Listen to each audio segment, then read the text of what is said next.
Hello, everyone. Welcome you all to the course unit MGT 3294 Professional Skills in Management. I'm Manujarya Peruma, lecturer, Department of Business Management, Faculty of Business Studies and Finance, Wayamba University of Sri Lanka. So, today we are going to discuss on the topic team working and managing teams. So under the course unit MGT 3294 Professional Skills in Management, this is one of the most important topics that we come across, which is into team working, how you work as a team and how you are going to manage teams. So if we look at the lesson outline, first we are going to discuss on groups. Before talking about teams, we are going to focus on groups, right? So, what is meant by a group? What are the types of groups in an organization? How you are going to manage those work groups? And then we come into teams, where first we look at the difference between group and a team, groups versus teams. And then types of teams in an organization. Finally, stages of team development. What are the stages or what are the phases that a team, uh, the evolution of a team takes place? So let's start on with the first area that we are going to focus, which is what is meant by a group. Simply, a group is a collection of individuals. There's no specific number of individuals and there's an interaction with one another. It's simple, where there's no any limit on the individuals. You can't say a group should have 2 members or 5 members or 10 members. It could be any number of members, right? It's just a collection of individuals where there is no specific number and there is an interaction. Yes, definitely interaction with one another takes place. Then we are going to look at the types of groups. What are the types of groups in organizations? So, types of groups that you find in an organization can be mainly categorized as formal groups and informal groups. So, mainly you can expect formal groups and informal groups. Under formal groups, you get command groups and task groups. Under informal groups, you get interest groups and friendship groups. Also, you have to remember task groups, that is, type of group under formal groups, task groups, right? Task groups are further divided into committees and work teams, right? Remember that, okay? So, types of groups, there are two, formal groups and informal groups. Under formal groups, you get command groups and task groups. Under informal groups, you get interest groups and friendship groups. Also, task groups, right? Task groups are further divided into committees and work teams. Also, you have to remember work teams are further divided into special purpose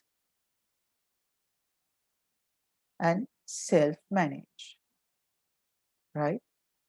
Even though this says work teams, you have to remember it is a further division of task group, right? Even though it says work teams, it is not a team, it is a subcategory of task groups. So ultimately, this is also a group. Okay. So work teams further divided into special purpose and self-managed, right? So let me erase this. So all the notations were done for your convenience purpose, right? And then we will move on to the next slide. So from next slide onwards, we will be discussing each and every each and every type, right? We will be discussing on each and every type, starting from what is a formal group, what is an informal group, what is a command group, what is a task group, what is an interest group, what is a friendship group, right? So what are committees, what are work teams, what are special purpose teams, and what are self-managed teams, self-managed work teams, right? Special purpose work teams, self-managed work teams. So we are going to discuss each and every type of group from next slide onwards. So let me erase this once again. Right, okay, done.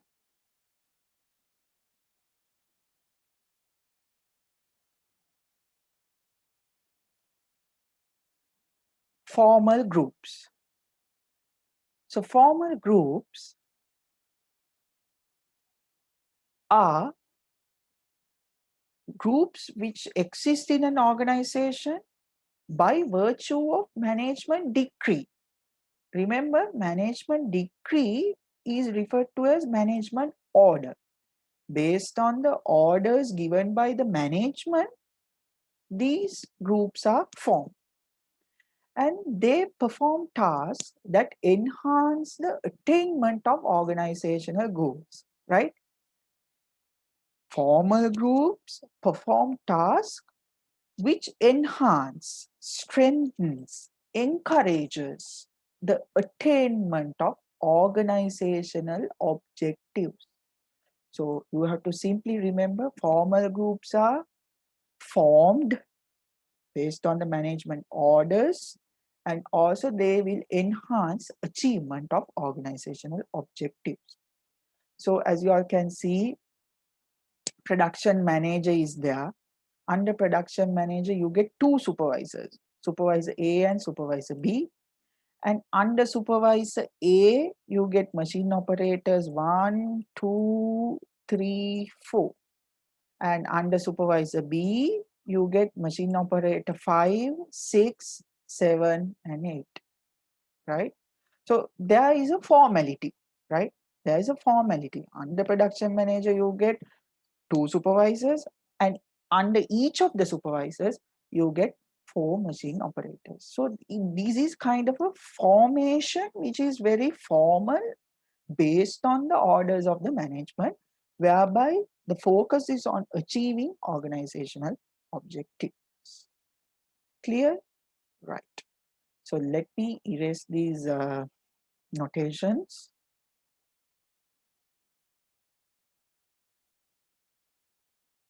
Okay.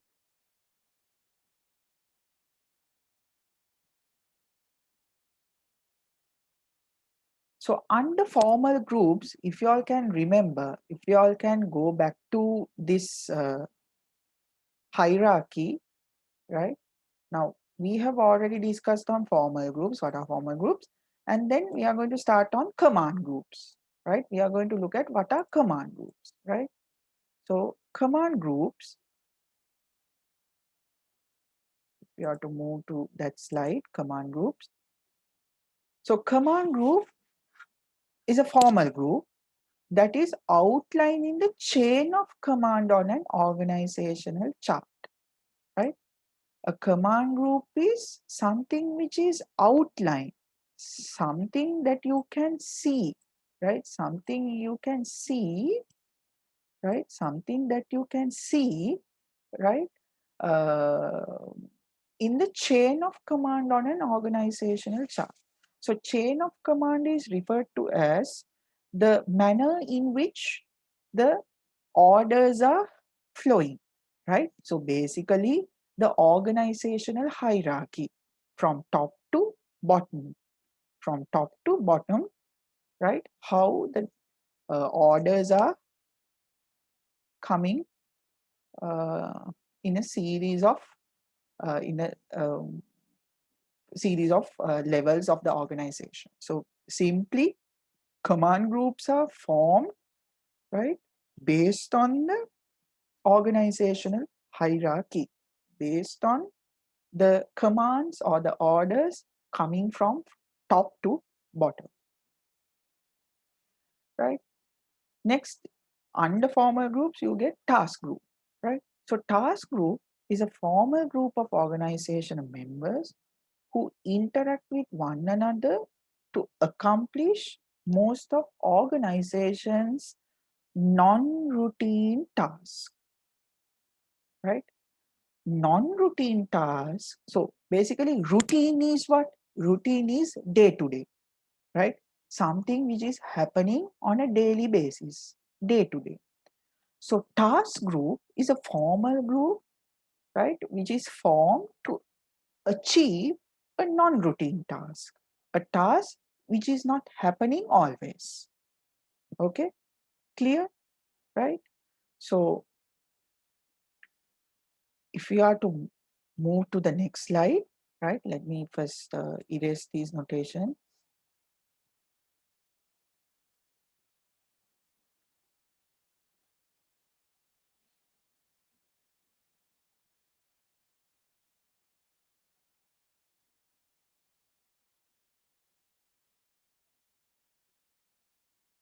right?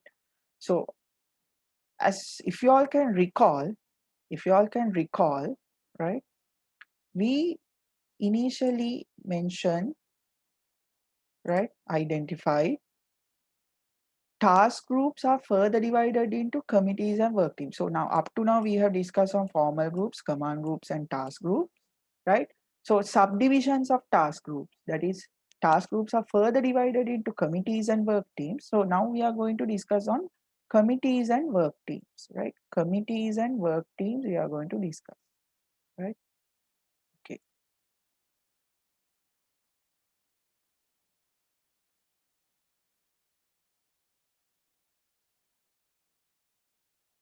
Committee.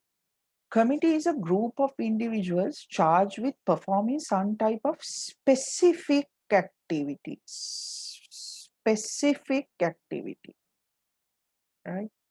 Specific activity. So committee is there. It is a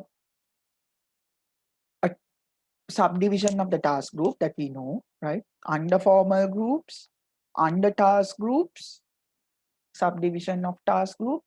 Number one is committee. So committee, it is formed to achieve a specific activity, established for four major reasons. Four major reasons. So you have to remember these four major reasons, right?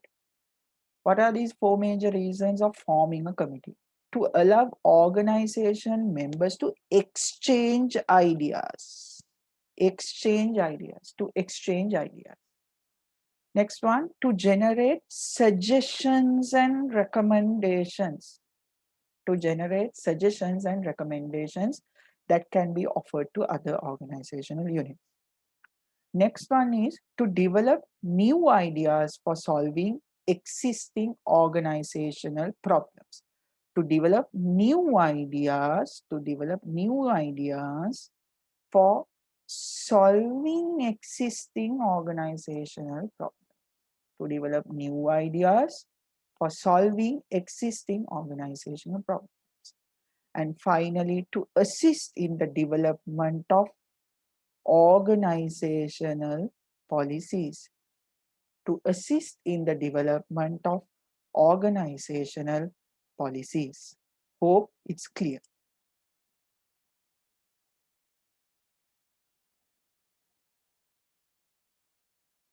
Right.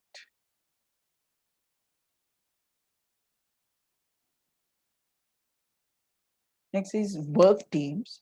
So work teams allow a firm to draw on the talent and creativity of its employees, not just a few top executives to make important decisions.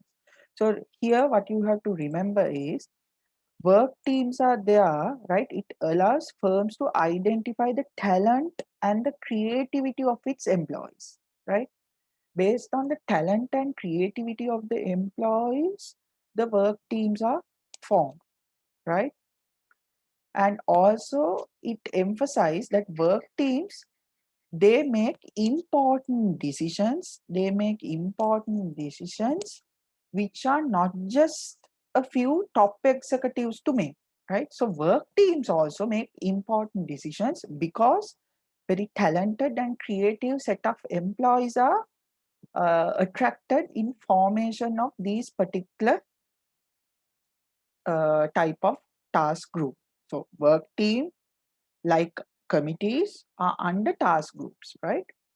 So if you all can remember, work teams also divided into two, right? Special purpose work teams, right? If I am to go back to the previous slide, if I am to go back to the previous slide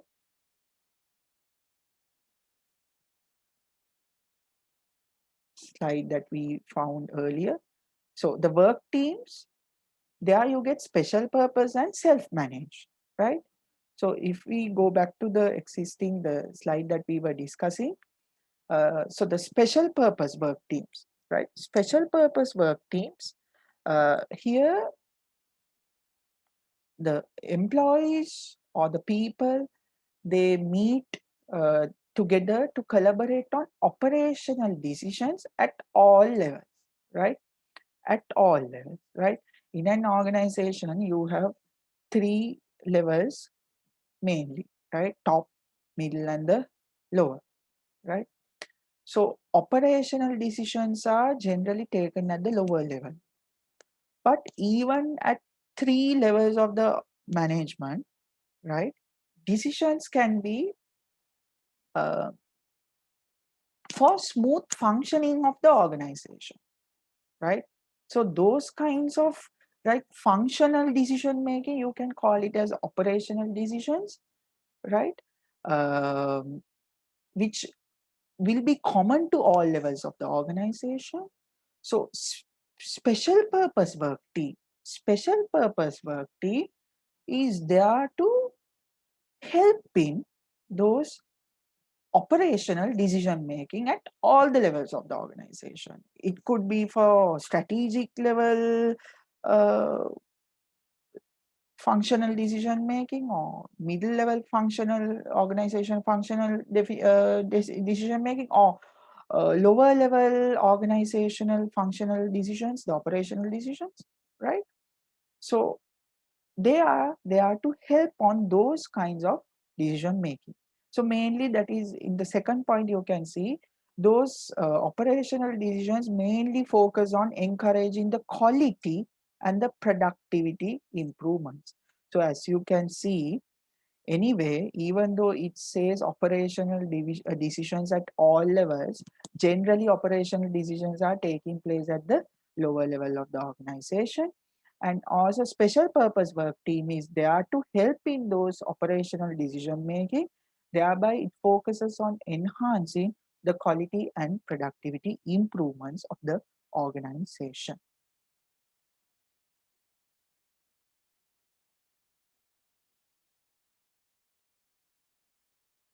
Self-managed work teams.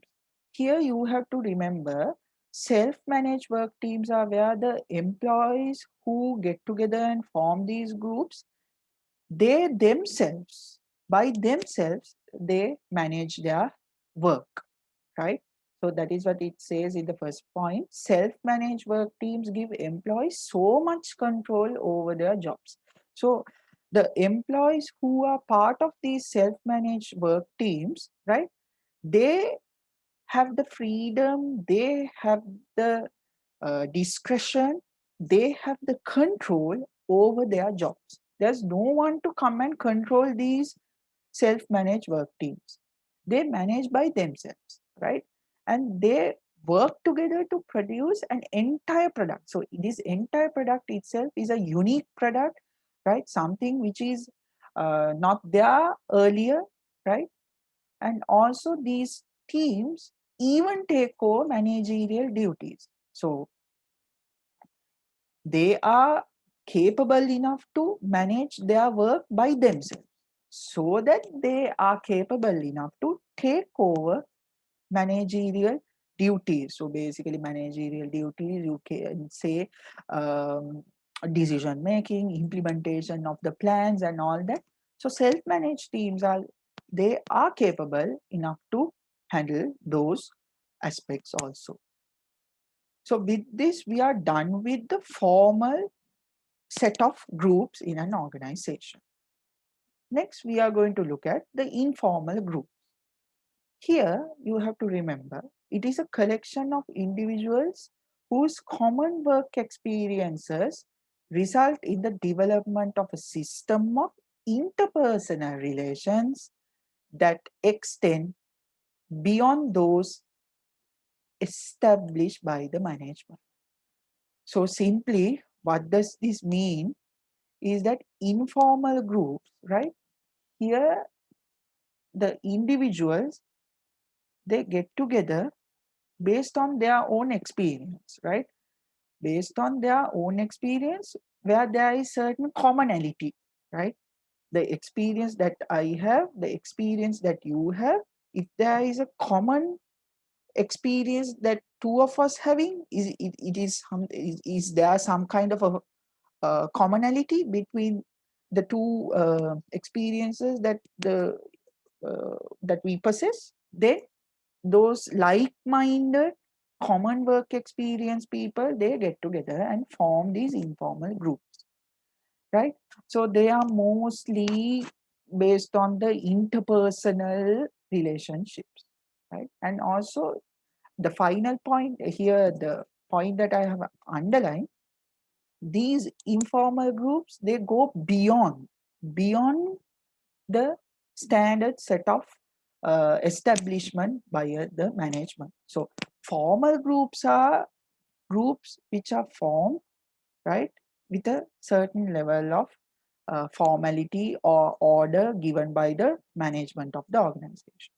But informal groups are not like that. Informal groups, there's no one to give the direction or the guideline in the formation, right?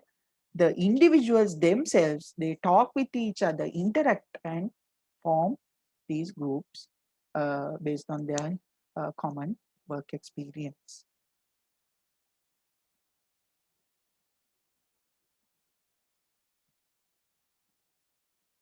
So in this diagram, you can see production management is there. Supervisor A is there, supervisor B is there, okay, fine. Under supervisor A, you get operation, the machine operators 1, 2, 3, and 4. Initially 4. For supervisor B also, you get machine operator 5, 6, 7, and 8. Initially, formation is there. However, now you can see supervisor A, supervisor A having an informal relationship between machine operator 1, machine operator 2, and machine operator 3, whereas machine operator 4 being ignored. So supervisor A, initially 4 machine operators 1, 2, 3, 4 should report to supervisor A. But only machine operators 1, 2, and 3 report to supervisor. Machine operator 4 is not reporting, right? Which means supervisor A has made an informal relationship, has set up an informal group with 1, 2, and 3 machine operators, whereas 4 being ignored, right? If I'm to erase this, right? If I'm to erase this all, right? Next informal group that we can see the arrangement is where we can see machine operator 4, machine operator 5, and machine operator 6, right? These three machine operators, right? They are having their own formation, because ideally machine operator 4 should get together with these set of machine operators, but he has not got together with them. And even machine operator 5 and 6 also, they should get together with machine operator 7 and 8. Machine operator 7 and 8. Right? But that is also not happening. Instead, these three are having their own formation, which is an informal group. And finally, we can see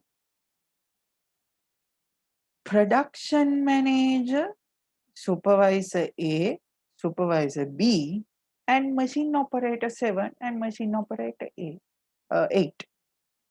They are having an informal arrangement like this. So this is an informal group. So the third informal group that we can see. Ideally, from the organizational hierarchy, from the orders by the management, production manager, under him supervisor A and B is there. Under supervisor A you get 4 machine operators. Under supervisor B you get 4 machine operators. Right? 1 to 4 should report to A, 5 to 8 should report to B. But 4, 5 and 6, they are having a different arrangement.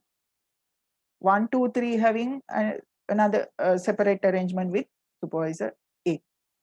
And machine operator 7, 8, they are having a informal group formation with 2 supervisors and also with the production manager.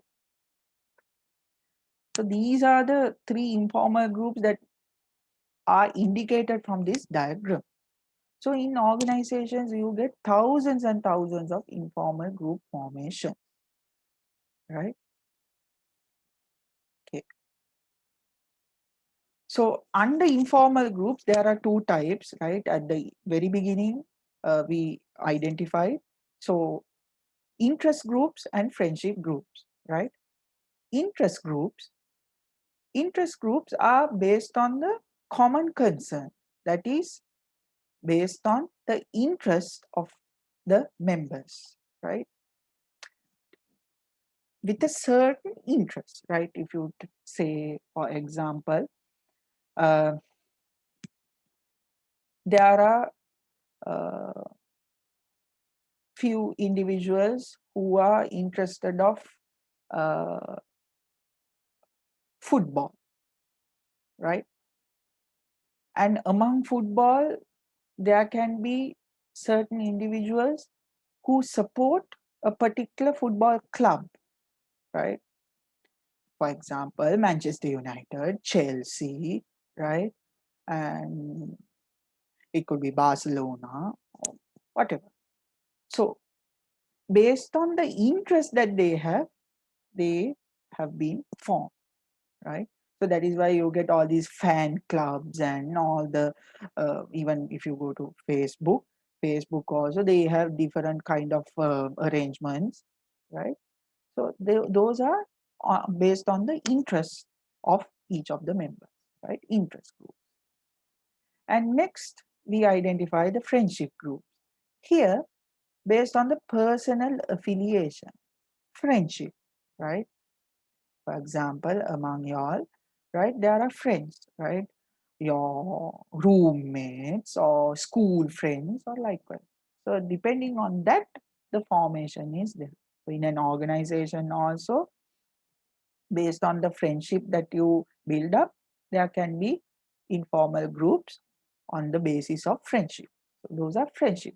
So interest groups within the organization, one set of uh, employees would like um, extracurricular activities, One set of employees will like to do sports, right? So people who are interested of doing sports, they will have their own group.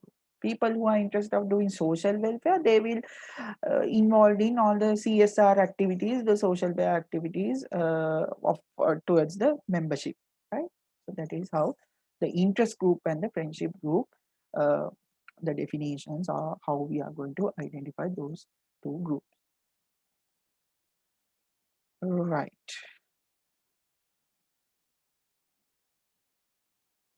Okay.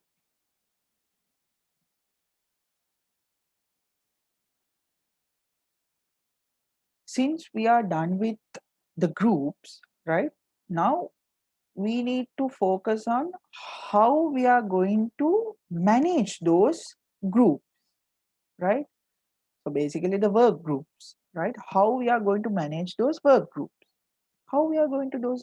How we are going to manage those work groups, right? To manage work groups, right? Remember, still we are under groups, right? So here we are going to look at how we are going to manage those groups. Okay. So to manage work groups effectively, managers must consider the effects of both formal and informal group factors on organizational productivity, right? So in order to manage the work groups, right, the managers should consider both the effects of both the formal and informal groups on organizational productivity, right? So which means, right, at the end of the day, for the productivity, right, for the output of the organization, the influence made by those two types of groups, both the formal groups and the informal groups, should be identified in order to ensure the managing those work groups. And managing work groups happens in two steps, right? Happens in two steps. What are the two steps? Determining group existence. You determine the group existence, how these groups exist, and understanding the evolution of informal groups, right? How we are going to understand, right, evolution of informal groups.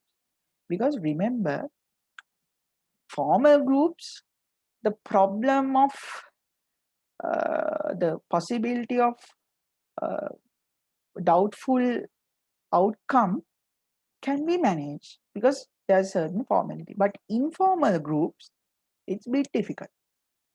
That is why, in order to manage work groups, right, the second step, you have to understand how these informal groups are generated within the organization, how they are being progressed, evolved, right? That needs to be understood. Right. Okay. Determining group existence. So, in order to determine what informal groups exist within the organization, how their members are, the tool, the analytical tool we have to use is psychometry. Uh, Correction, sociometry, not psychometry, it's sociometry.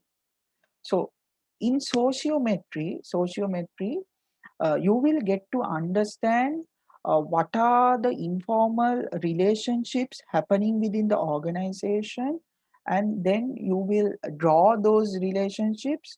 You will prepare kind of a map, and then you will identify how these informal groups could be handled, right? So that is why finally it says the managers can get information like the identity of the group leader, the relative status of the group members, and group communication networks through this exercise of sociometry. So in the next slide, you will get a comprehensive understanding on sociometric analysis. So initially what you do is, right, uh, in the form of an interview or in terms of filling a questionnaire, right? Uh, the organize the the exercise will be more, the exercise of sociometry will be successful, and then based on the feedback, based on the responses obtained through the interviews and the questionnaire distributed among the employees of the organization, a diagram called sociogram, a diagram called sociogram is drawn, whereby the links, the informal links are be identified, and also how many times these relationships are happening informally, and how many times the same individual being chosen repetitively are being taken into consideration through this diagram. That is why it says a sociogram uh, is made to summarize the informal relationships among group members, and it visually link individuals within the population inquired in the sense from the population you obtain responses, and then according to those responses, how many times they were chosen, the relationships were chosen, the informal contacts were developed, and also whether the choice was reciprocated. Reciprocated in the sense, how many times those informal relationships were repeated uh, uh, again and again, right? That is what it says. Okay.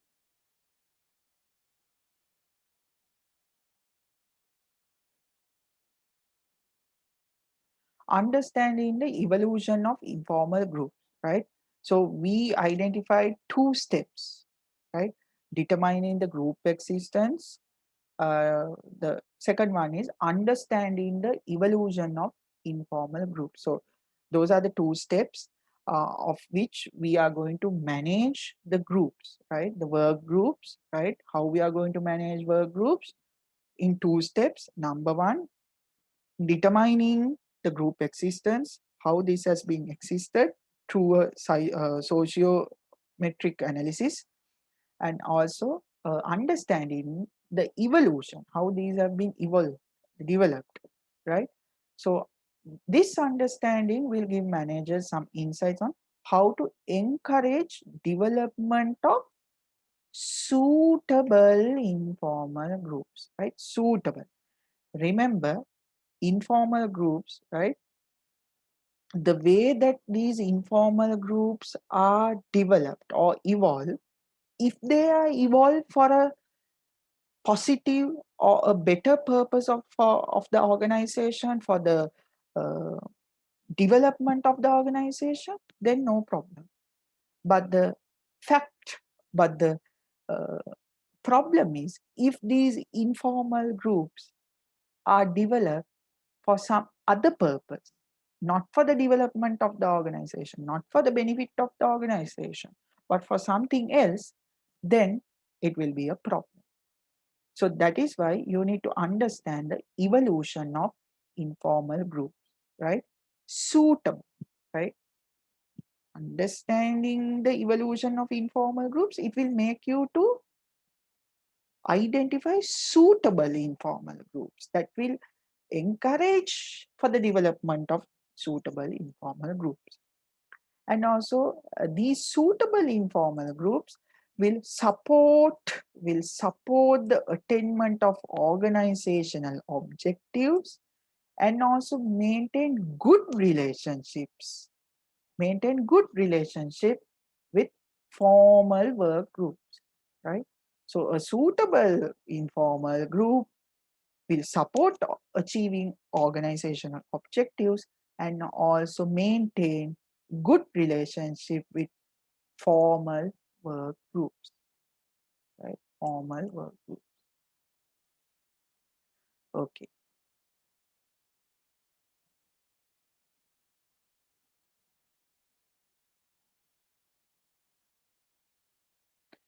And also there's a model that we can use for this purpose, right? on how these informal groups are being developed, right? This is what you call, this is what we recognize as Homan's model, Homan's ideas on how informal groups develop. So according to Homans believe uh, informal groups are developed based on the sentiments, interactions, and activities. Based on the sentiments, interactions, and activities of informal groups will result in satisfaction and growth of the group members, right? And for informal groups to have sentiments, interactions, and activities, the basis or the foundation has come from the formal groups. So whatever the formal groups, sentiments, interactions, and activities will lead to informal groups development of sentiments, interactions, and activities, thereby creating satisfaction, leading to satisfaction and growth of the group member. So whatever the satisfaction and the growth which happens within among the group members can be used as feedback for the formal group to think about what are the sentiments, interactions, and activities that will lead to satisfaction and growth of these informal groups. So the entire description you can find in the next slide, right? In the next slide, everything is explained. This process, everything is explained. So we will look at the next slide. The informal group is established to provide satisfaction and growth for its members. The sentiments, interactions, and activities that emerge within an informal group result from the sentiments, interactions, and activities that already exist within a formal group. So, as I said earlier, sentiments, interactions, and activities of the informal groups are from sentiments, interactions, and activities that were already exist within a formal group. And also, this feedback on the functioning of the informal group can give managers ideas about how to modify the formal group. How to modify the formal group. So, whatever the feedback can be used to modify the formal group.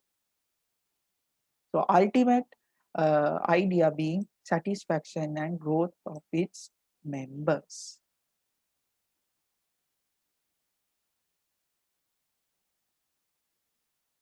Right.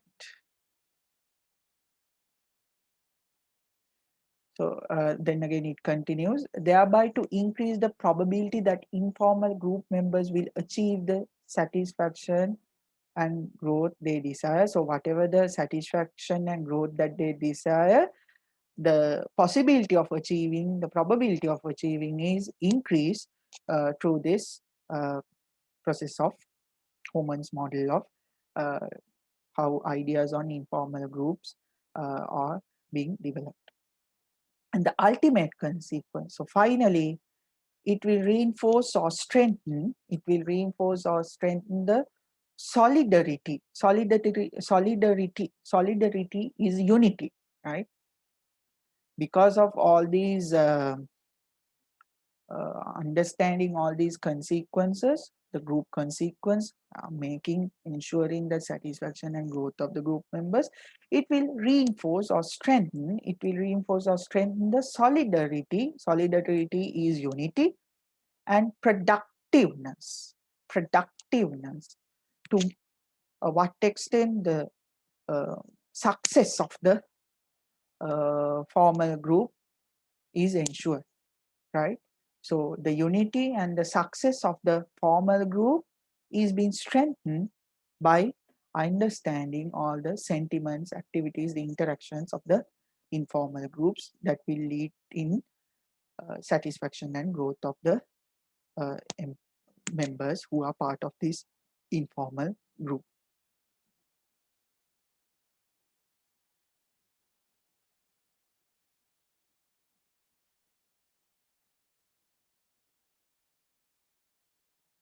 Now we come to the next part of the lesson, which is identifying, which is discussing on teams.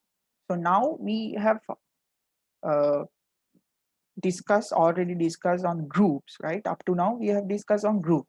Now we are going to focus on teams. So before focusing on teams, we need to understand what is the difference between groups and teams. So groups versus teams. A group consists of any number of people who interact with one another. So in a group, there are any number of people. But in a team,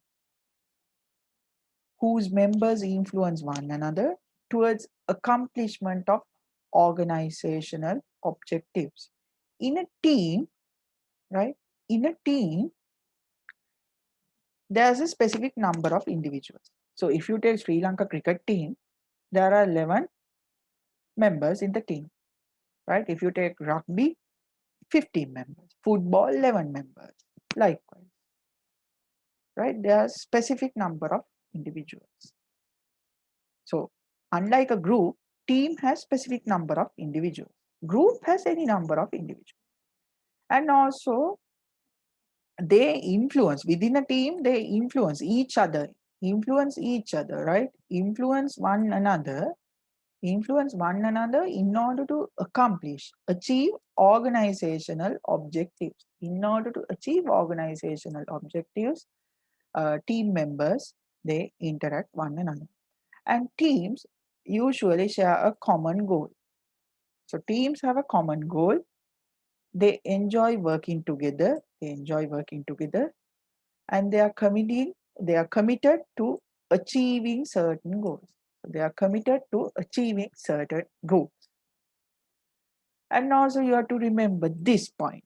Not all groups in organizations, not all groups in organizations are teams, right? Remember this. Remember this. Not all groups in organizations are teams, right? So in an organization, there are groups. However, for a group to become a team, there has to be these set of conditions. The three conditions to satisfy. Should share a common goal, enjoy work together, and achieve on certain goals, right?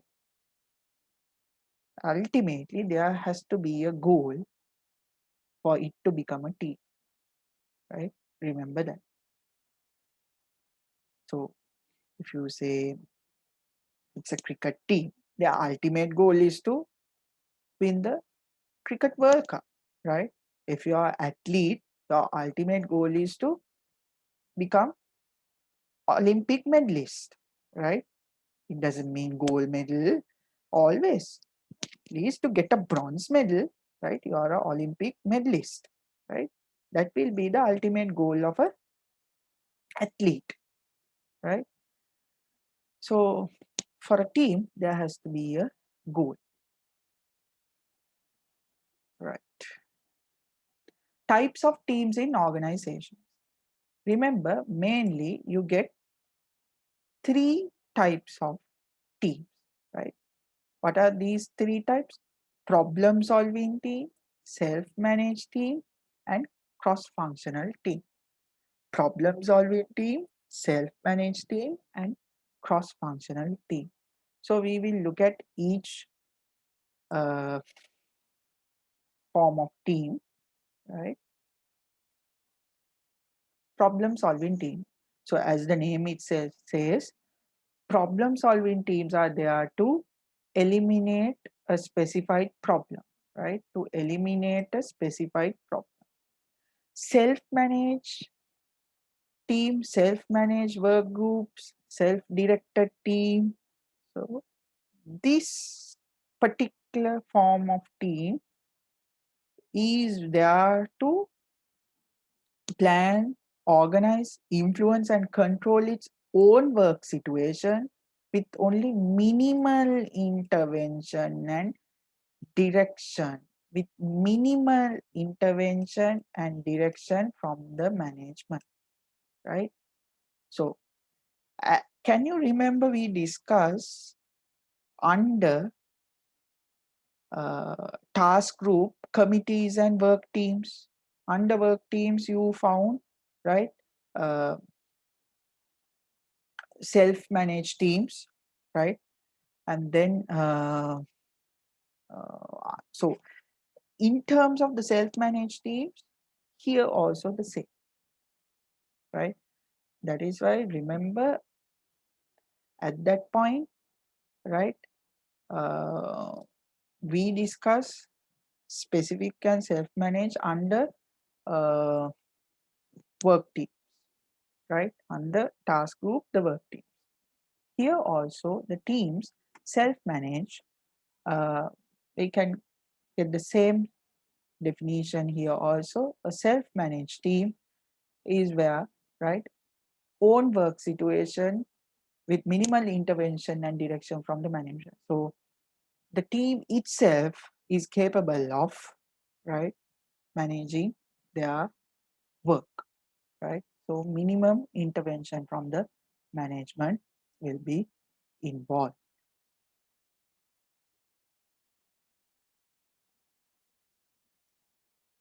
Right? So the third type is cross-functional team. So cross-functional team is where people from different functional areas. It could be from marketing, it could be from HR, it could be from finance. So in an organization, if the organization is willing to achieve, uh, involve in a project, for that project work, employees from different expertise required, from finance, from HR, from marketing. So a team form, a team consists from different functions, right? From different functional areas is referred to as a cross-functional team, right? So in the figure, possible team types based on various combinations of self-directed problem solving and cross-functional team. So you can see this cross-functional, this self-managed, this is problem solving, right? So by looking at this, you can see A, the point A is common to all three types. So A being cross-functional team, self-managed team, and also problem-solving team.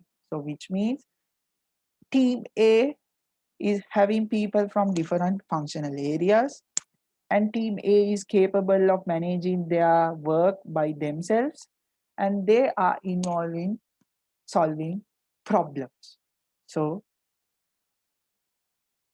at the end of the day, team is a with three formations, three forms of teams are we can identify as problem solving team, self-managed teams, and cross-functional teams.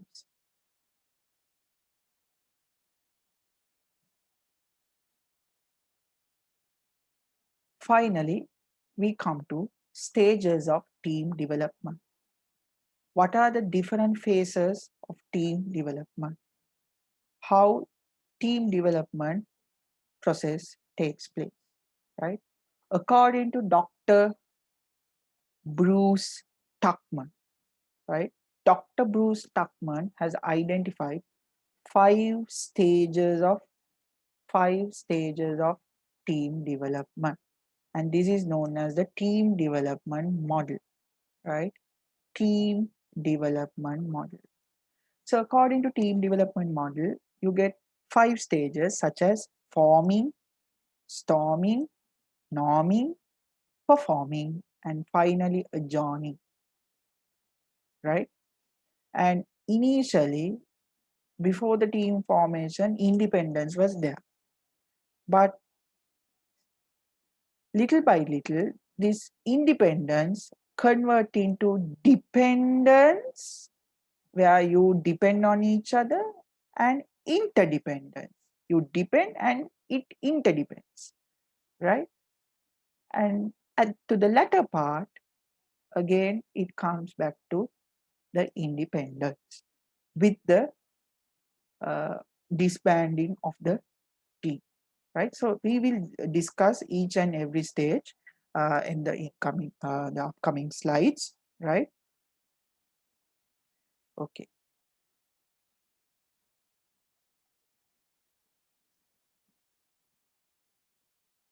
As you can see, this model integrates how individuals give up a measure of their independence, how people give up independence when they join and participate in a group. So when they join and participate in a group, automatically their independence will have to be given. And Tuckman describes this in 5 stages. And also remember this point, not every team gets to performing stage. Not every team gets to performing stage. Sometimes it will disband from the storming stage. Form and the storm, it may not go into norming or performing stage.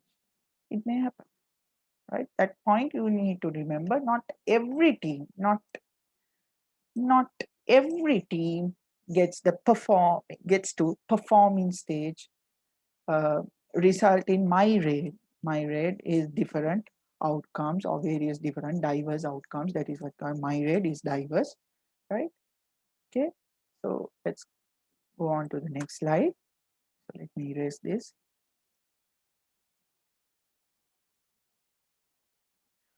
Okay, forming is where members of the newly formed team becomes oriented to the team. So forming stage is where the members getting oriented to the familiarize, get to know about the team members and all that.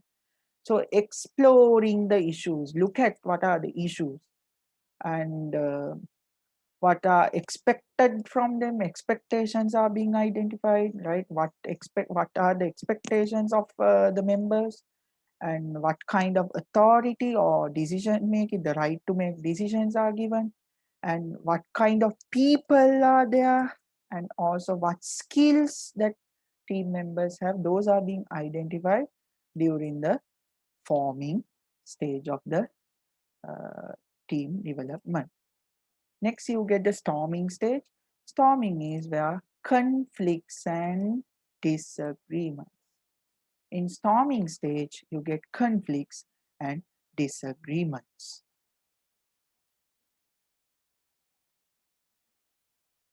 Next is norming stage.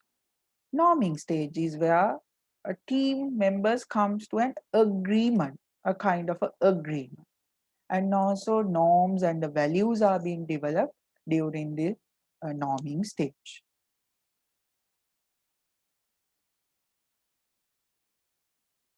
Right. Next is the performing stage, as I said earlier, right? Not every team comes to this stage, right? The members of the form team will not reach this stage, right?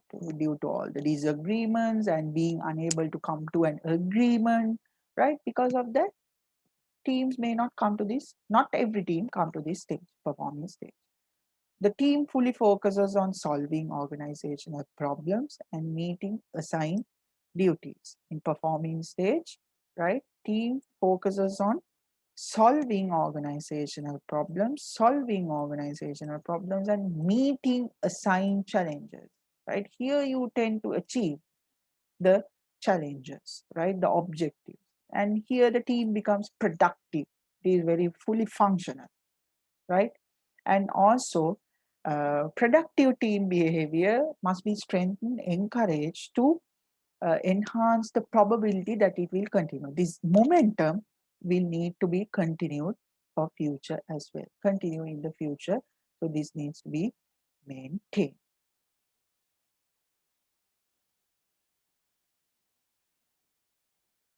Finally, the adjourning stage.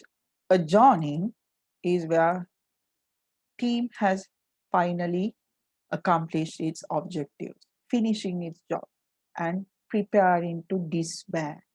Preparing to disband. Disband is preparing to dissolve, right? So this adjourning happens, this adjourning stage will be applicable if a team is there, if a team is set up to achieve a special purpose. If the team was formed to achieve a special purpose, once this special purpose is achieved, then the team will be adjourned or disband, dissolved. Right? So that is how the stages of team development as proposed by Dr. Bruce Tuckman is introduced in terms of 5 stages. Right. So with that, we come to the conclusion of the lesson, right? Uh, Managing and working with teams, right? So if we are to summarize the lesson, right? This lesson under the course unit MGT 3294 is all about how you work as a team and how these teams are being managed. So before discussing on the teams, we discuss what are groups and what are types of groups and how these groups can be managed.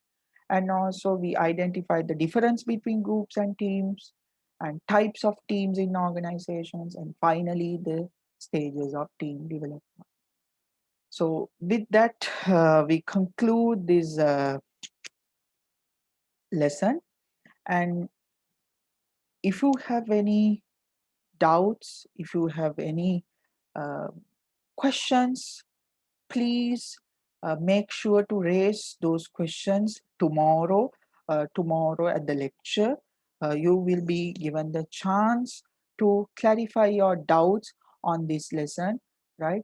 So tomorrow during the Zoom session, the live session, you all will be joining. So uh, before coming to the lecture, I hope you will go through this recording and will get a certain understanding. And afterwards, during the live session, you can ask questions and clarify your doubts on this. So thank you very much for joining with me, and have a good day. Thank you.